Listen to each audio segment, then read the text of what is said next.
Welcome, everybody, once again, and thank you for tuning in. This is the Sledgehammer Wrestling Show, your source for news, rumors, highlights from the world of professional wrestling. I am your host, Nick Nightmare. We're going to start off today with a little bit of an apology. I'm sorry I didn't get a SummerSlam review up following the big event on Sunday. It was a long night, as most of you know. I was kind of drained, so I couldn't do it that night. Monday was full of news coming off the boards left and right, most of which you've probably heard of by now. So I was holding off until the news kind of died down, but it seemed to never die down. And next thing I knew, Raw was going to be on. The pre-show was just about to come on, so what would have been the point of doing the SummerSlam review at that point? I figured I'd just wrap it up all in one show right here today. So, SummerSlam. We'll start with that one. It was underwhelming, would be the best way to put the whole show. The wrestling quality in the matches was very good. These guys tried hard to please us, and they did not disappoint as far as the wrestling goes, with the exception of a couple of matches. The show's main fault was the positioning of the matches on the card. It didn't allow for good flow, especially with the win-loss booking. Like, they just didn't set it up in a way for the crowd to react properly and to go and show their emotion and be invested in the show. They just kept hitting us left and right with things we kind of didn't want to see.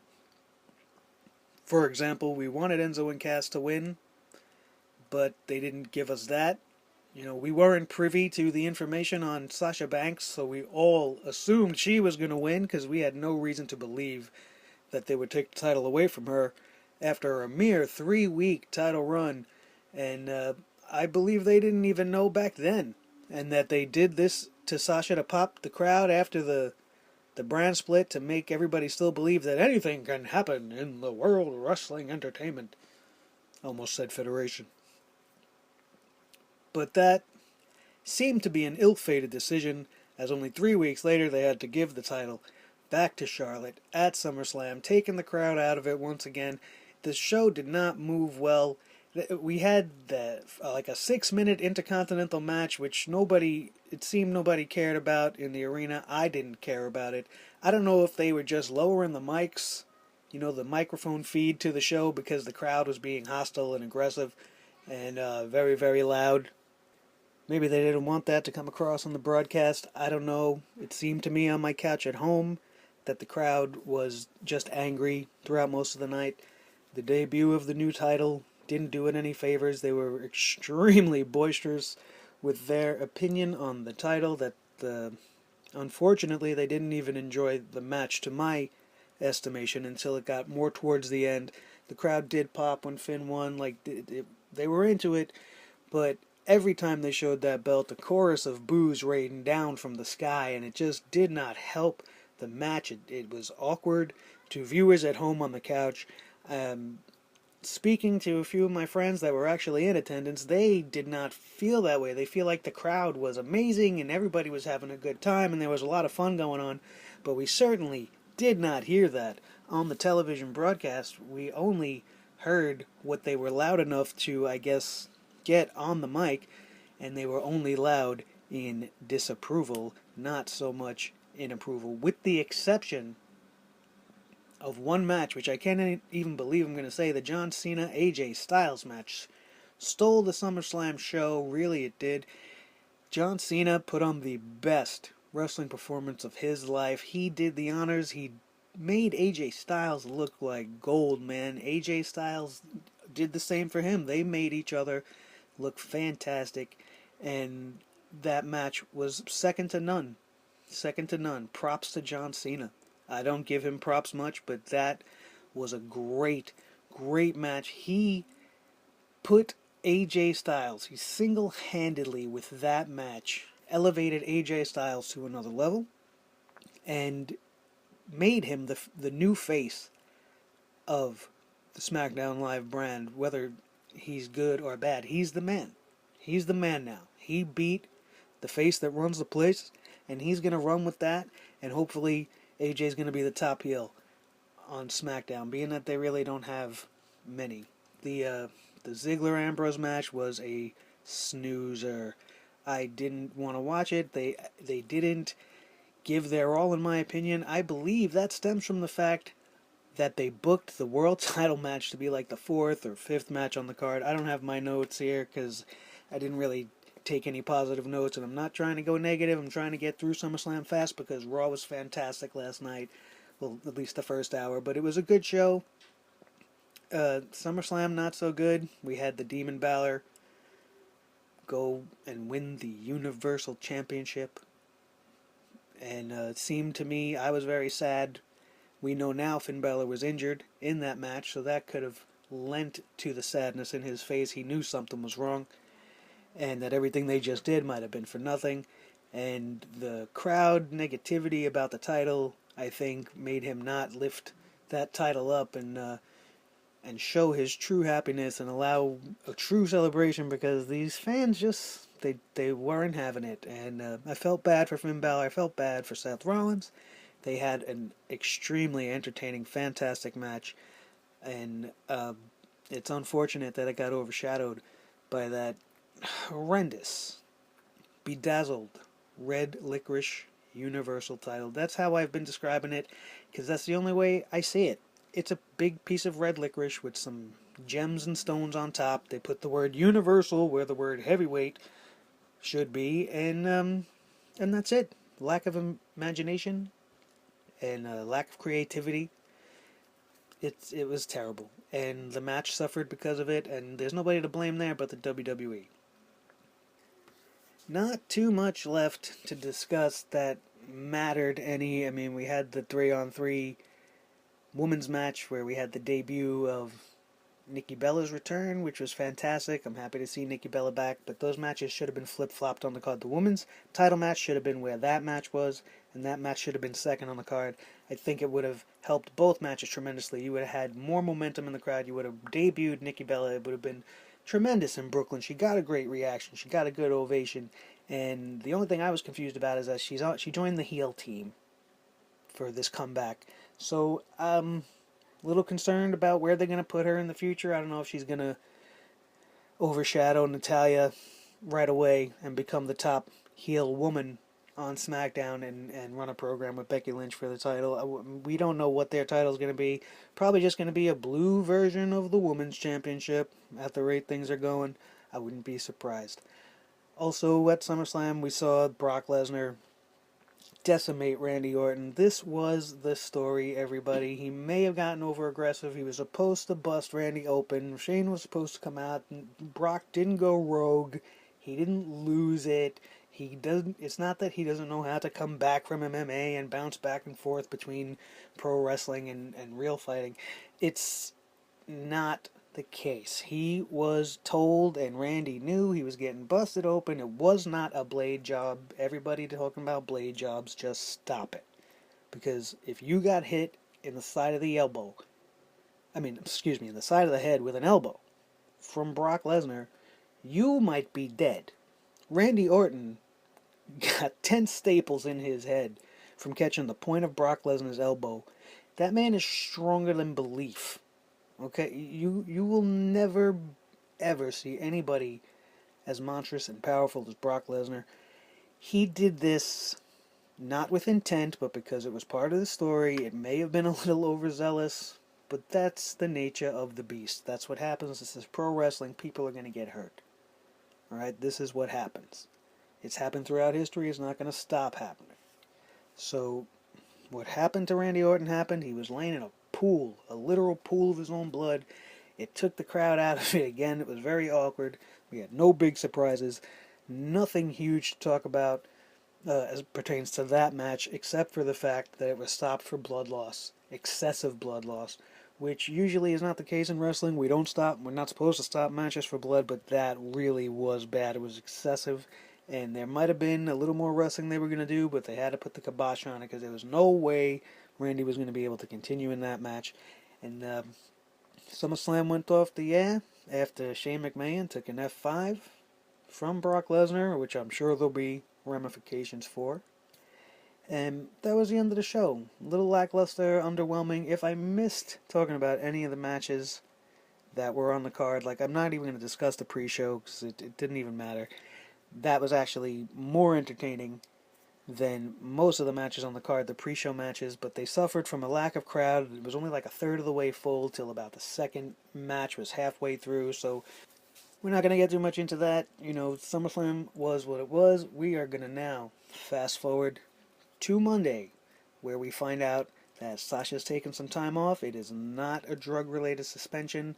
She is not injured. She just has some nagging injuries that they do not want to progress into a full-blown injury. They granted her 33 days off. She's probably going to take her honeymoon. She did just get married. You don't take a 30-day honeymoon, but somewhere in that 30 days is going to probably be 7 days where they're in Aruba or Mexico or wherever they want to go. And that's the end of it. There is no controversy with it. It just happened. This is what they're doing.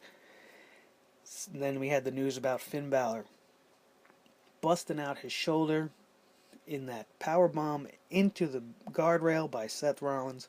He's going to be out 6 months. So we start off Raw with Finn relinquishing the Raw title.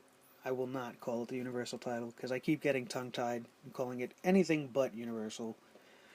The Raw title gets relinquished to Mick Foley and Stephanie McMahon to a fantastic crowd reaction. So everybody that says Brooklyn is negative and this and that, go back and watch Raw. When you do things right, we react right.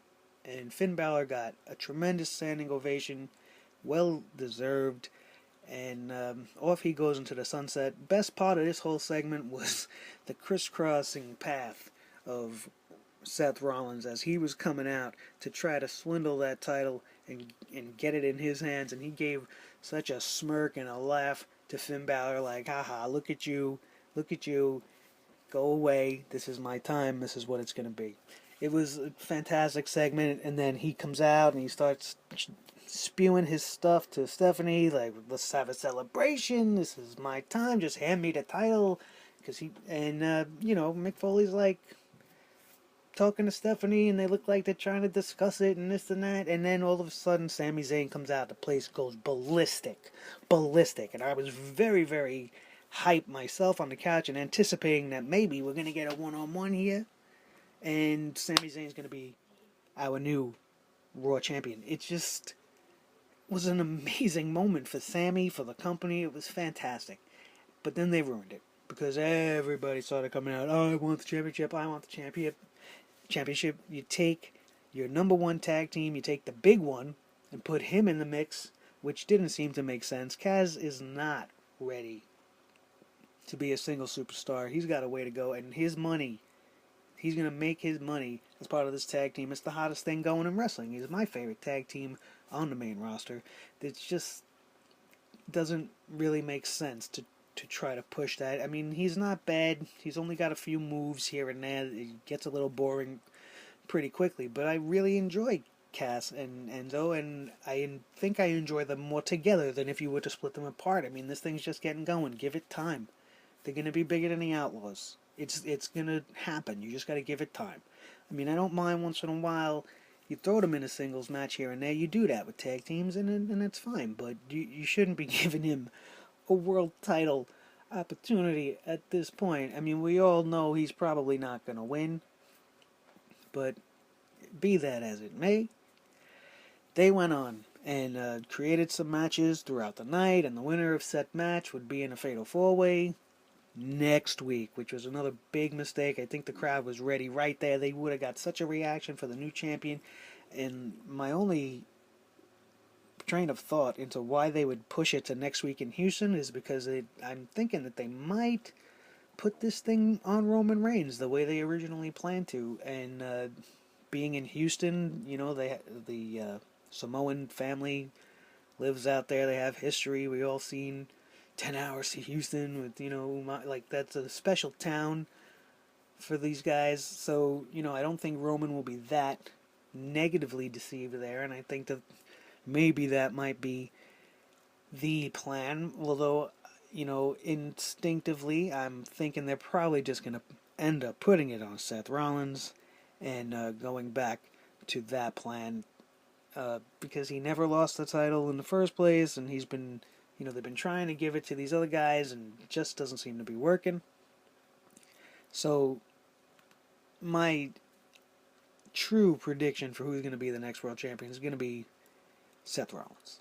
Next week, coming from Houston on Raw. But this week, we had the first two matches in these qualifying matches were fantastic. Kevin Owens versus Adrian Neville was a match to see. They really blew it up. They were fantastic. I wish they would have gave them more time. They really were deserving of it. That match was a showcase on how to get wrestling done. Kudos to those guys. Kevin Owens gets the win. He's going to be in the Fatal 4-Way. The first match of the night, sorry I'm going out of order. It's just, like I said, I don't have my notes here with me, and I'm just going off the cuff. And the first match, Sami Zayn, Seth Rollins. Oh boy, what a future this rivalry can have if they planted that little seed there. And I think Sami Zayn deserves a lot of credit. I don't see any reports today of him being injured, actually, but he looked like he was for real hurt. I was concerned that we were losing someone else from the roster, someone so powerful and impactful and with a presence of Sami Zayn, who the crowd just adores.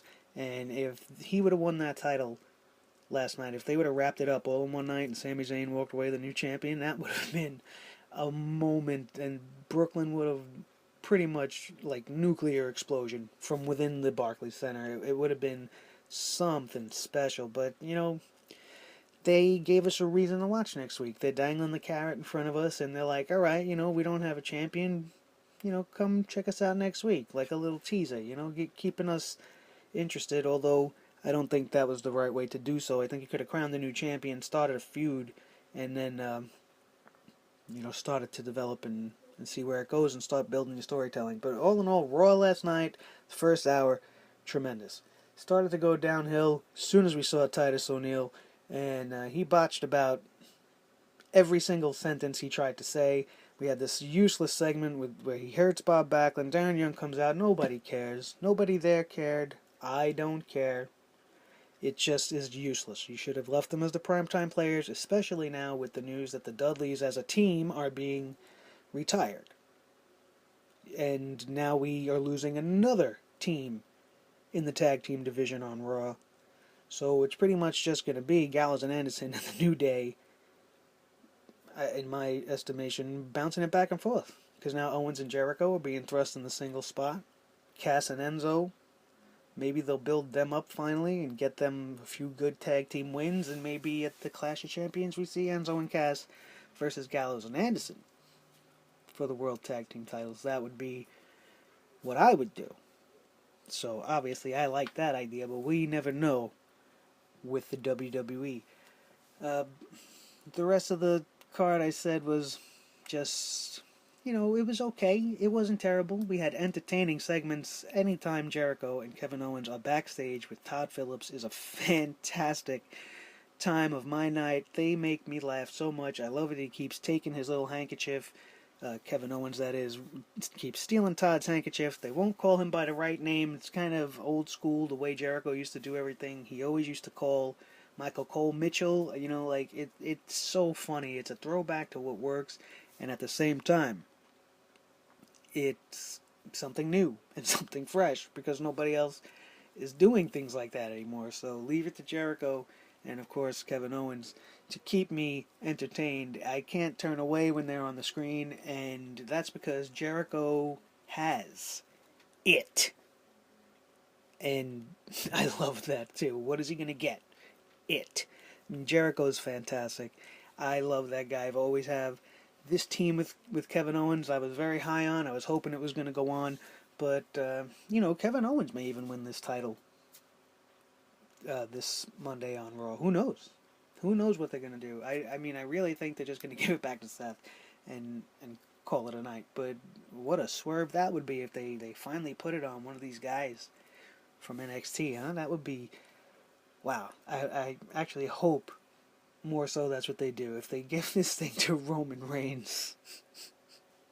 You guys, the backlash is only going to continue, no pun intended, backlash being the next SmackDown pay-per-view, which we'll talk about tomorrow, after we get the SmackDown live show. The rest of the night on Raw, you know, we had the Roman Reigns in the main event. Uh, we had Rusev lose to Cass because his injuries from the night before. So these guys all advanced. Roman, Big Cass, Seth Rollins, and Kevin Owens. Fatal 4-way for the world title next week. I'm sorry, the Raw title next week. We had more comedy segments with the New Day and Gallows and Anderson, and it's entertaining, but I'm tired of this.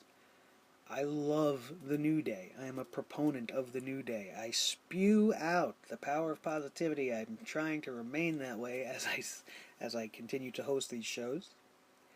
But, when it comes to the World Tag Team titles, you shouldn't be making a mockery of a tag team division. You shouldn't be. It's just, that's what it feels like. Like, nobody takes it seriously. Gallows and Anderson are dressing up as doctors. We got eggs in jars that we're calling balls. Big E takes a big swig of the ball juice at SummerSlam. Like, come on. This is nonsense. Nonsense. So, we have Big E make his return. Has a singles match with, I believe it was Gallows or Anderson. See, that's how much I wasn't even really paying attention. I was checking the Twitter boards. I was reading because this was just a little bit of a waste of time. I'm not a big fan of Big E in particularly. I do like the group, the New Day, as I said, but he's my least favorite member. I don't really care. He is funny. He makes me laugh, but so did The Rock. And I never liked The Rock in the ring anyway. I don't really like Big E's presence for some reason unless he's being a goofball. But I think the time for the tag team titles being on some goofballs is done. They've held it for a whole entire year, 365 days. The New Day has been the World Tag Team Champions. It's you know what, it's fine. I don't mind it at all. They've been fantastic. They've done a good job. They've had some good matches, but most of the time it's just a big joke about bootios. Or, the unicorn things, which I love. I'm not complaining about those things. It's just time to move those titles to a next team and let the New Day continue to be the New Day. Sing your songs, blow your trumpets, throw bootios at us. I love all that. But not when it comes to the World Tag Team titles. That should be serious business. It should mean something more than just, hey, we've had this for 365 days and we like to have a good time and go back in time and have giant boxes of cereal fall over at WrestleMania and blow Francesca 2 all over every single arena we go. And it's fun. It is fun. And I enjoy it very much. But let's start treating the belts with a little more respect again and get them on the waists of some wrestlers that are going to make those titles feel important again, because the New Day, they just don't make it feel important. They make the titles fun. But there's a way to do that and also be serious and keep everything in perspective, to not make too much of a joke of what you're really trying to accomplish, which should be becoming one of the greatest tag teams ever. The Dudleys had some funny moments. The Hardys, Edge and Christian, made us laugh backstage. They were goofy. But when they got in that ring, you could not deny tables, ladders, and chairs and all the historic matches we've seen between that trio of teams. And they all had their comedy moments, every one of them. But when it comes to wrestling for the belts, it should be smash mouth, hard nose, determination, and build. Build the matches. Not just the storyline. Build the matches. Show us something special. Make those titles mean something again. Something other than just rainbows and unicorns. Which I don't mind, like I said. It's just time to move on from that. We'll see what they do with Rusev and this injury that he's playing. I don't believe he's injured at all. I think they're just selling this angle. And they were going to go a particular direction with him and Roman Reigns, and now with Finn being hurt, they had to scrap said plans once again and try to develop something on the fly. And if Raw was the beginning of that development, I'm not unhappy about it. You know, they gave us, again, some good wrestling matches, and they gave us a reason to watch next week, and they gave us lots of creative and amusing, entertaining television in these 3 hours of Raw. The first hour, as I said, being the breakout hour. That it got me fired up. I was happy about the show, and then it just kind of steadily kind of stayed in the middle somewhere. It dropped heavily with Titus O'Neil, but then it picked back up, and we had the Dudleys with their send-off, which I think will be the last thing we talk about. The Dudley Boys saying goodbye as a tag team. My God, what a career. Together, separately, these guys have done so much in the business, let alone outside the business, starting their own wrestling school and training the next generation. And Bubba did so much work down in NXT with a lot of the kids that are up here now, you know, and he also became one of the biggest heels in wrestling. Anybody that watched TNA a couple of years back could tell you that Bully Ray was probably one of the reasons we watched. And he formed the Aces and Eights, and he had his own faction, and it was amazing, amazing. I always said that if this happened up north here in the WWE, Bubba Ray would have been a mega star. Not that he's not. I mean, but he is with the Dudleys. You understand? He's part of the Dudley Boys. He's part of that legacy. He could have broke off his own legacy even bigger, and he would be so huge right now. And it might have been great if we had that at that time. And 3 years later, God knows what he would have been now. But that's what I thought was going to happen. I thought we were going to see a swerve turn on Devon Dudley, and he was going to begin his reign as some type of, some form of this bully character that we've seen before. Obviously, probably not doing it exactly the same, because Vince doesn't like things from TNA, so he'd probably change it up a lot. But the essence of it would probably be Bully Ray, and it's sorely needed in the WWE, somebody like that right now. But that didn't happen here. That did not happen here. They came out, they said their goodbyes, they got interrupted by the Shining Stars. Come to Puerto Rico. I hope this, gets moving quick with these two, because it just doesn't seem to be working for me. I am Puerto Rican, and it's like, no, come on, hurry up. Do something. Be something. Where's Carlito? Bring him in. Be the three of you. Do something. I don't know. But they're going to bring Carlito in, and if that ever gets signed, and he'll end up on SmackDown instead. They won't put him with them, which makes sense, and we start another Never mind. Let me not get off track. Let's stick on the Dudley Boys and their goodbye. They got in the face of the Shining Stars. We've seen the Dudleys do what they do. They beat them down. Bubba calls for the table, probably for the last time. The table gets set up, and then out of the crowd, Gallows and Anderson come and make a statement, beat down the Dudley Boys, and I still have hope and honestly believe that it's not the last we've seen of the Dudleys, that they're going to want some kind of vengeance. It's a terrible way for them to go out if that truly is the last time we're ever going to see them. But I think they'll come back, maybe just for a revenge match, and then when they don't win that, maybe we will see the emergence of a very evil and bitter Bubba Ray Dudley, who might run roughshod over the entire WWE. Okay, everybody, that is everything you need to know about Raw. SmackDown Live tonight. We'll be back with that review tomorrow. And I'm going to get on out of here. This has been the Sledgehammer Wrestling Show. Please follow us on podbean.com. Also at facebook.com, Sledgehammer Wrestling Show. And now live on YouTube. After the premiere of each episode on podbean.com, it will be uploaded to YouTube, where you can watch older episodes. Because if you missed it on Podbean, because the debut's always there and it'll only be there a couple of days, it'll always be up and ready for you to go on YouTube. I am Nick Nightmare. Thank you, Hammerheads, for joining us and being part of the Sledgehead Army. I'll talk to you later. Have a good one.